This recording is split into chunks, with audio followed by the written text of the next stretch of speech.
अस्सलाम वालेकुम। आज हम बनाने जा रहे हैं ग्रीन की सब्ज़ी। सबसे पहले हम ग्रीन की सफाई करेंगे। एक एक पत्ता निकालेंगे, उसको अच्छी तरह से साफ़ करके बारीक बारीक काटेंगे। देखिए ऐसे बारीक बारीक काटने का मकसद ये है कि ये जल्दी गल जाएगा। आप इसको काटने के बाद अच्छी तरह से वॉश करें। आप इसे प्रेशर कुकर में भी डाल सकते हैं, लेकिन हम इनको पतीले में ही हम इनको गला लेंगे।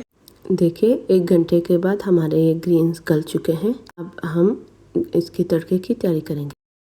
सबसे पहले पतीले में हम ऑयल डालेंगे, उसके अंदर हम प्याज डालेंगे। जब तक वो ब्राउन ना हो जाए उसको फ्राई करेंगे। फिर हम अदरक लहसुन का पेस्ट डाल के अच्छी तरह मिक्स करेंगे। अब हम टमाटर डालेंगे। इसमें थोड़े से ज़्यादा टमाटर डालते हैं।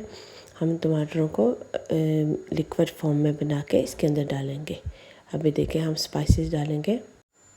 स्पाइसेस में नमक, मिर्चें और दरदरा कूटा हुआ धनिया पाउडर है, उसको डाल के अच्छी तरह हम मसाले में इनको मिक्स करेंगे और इनकी बुनाई करेंगे। देखिए हमारे मसाले की अच्छी बुनाई हो गई है, ऑयल सेपरेट हो गया है। अब इसके अंदर हम अपने ग्रीन्स डालेंगे। ग्रीन्स डालने के बाद इनको अच्छी तरह से मिक्स करेंगे और इनको अच्छी इनकी बुनाई करेंगे, क्योंकि जब इनको डालते हैं तो ये पानी अपना छोड़ते हैं।